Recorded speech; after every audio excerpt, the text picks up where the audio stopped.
Yan. Bangus naman for dinner. Bumili ng bangus yung inutusan ko, kaso pahihirapan naman ako. Ayan, akala nila iihawin pero piprituhin namin. So, ang gagawin ko naman ngayon, lilinisan natin to. Kaya tara, uumpisahan na natin to guys. Let's start and begin. Ayan.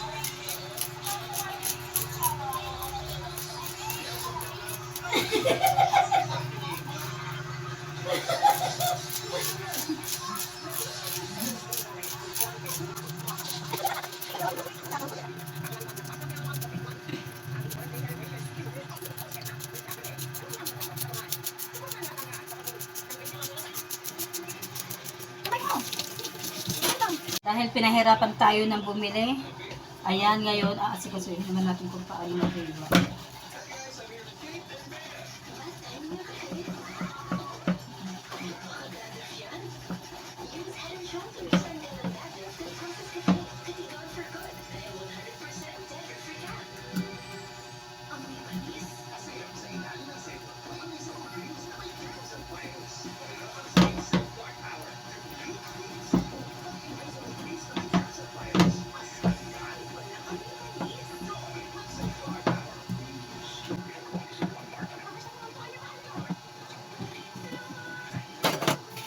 Yan, naayos na natin. Ngayon ay hihiwain naman. Maraming trabaho ang binigay ng atin bumili. Ating guys. Yan. Naayos din sa wakas. Tapos, tatanggalin natin yung ayun, itim dito sa gilid kasi siya ang malansa. Ayan, malansa itong maitim na to.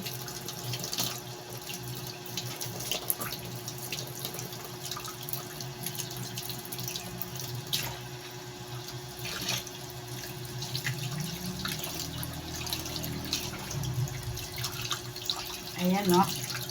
Ayan. Ito yung malansa.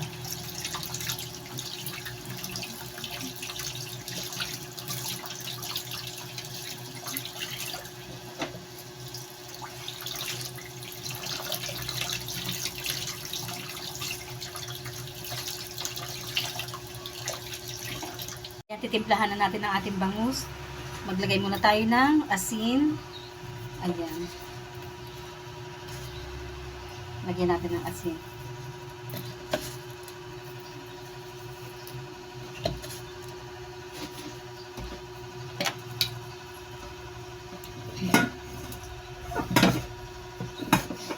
Tapos, pigaan natin ng lemon. Shala, di ba? Kasi wala kaming kalamansi. Kaya lemon ang ating ilalagay.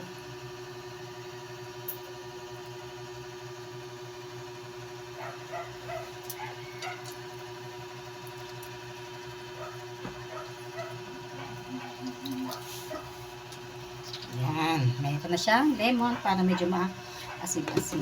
Tapos, lalagyan natin siya ng chili powder para maanghangan yung ating bisita. At konti lang kainin. Kasi only rice, only eat, only ulam siya. Kaya yan. Ngayon, marami siyang chili powder. Siguro naman makakatipid na tayo. Ayan. Tapos, ibababad lang natin siya ng konting oras at ready to prito na siya.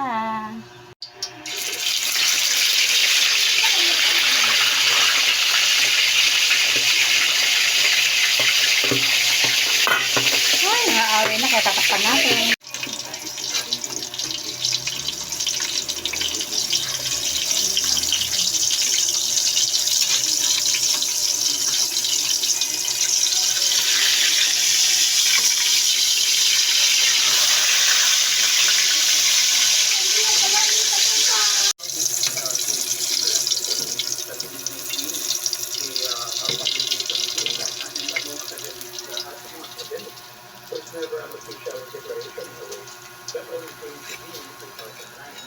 So for the Philippines, of course, it did not react to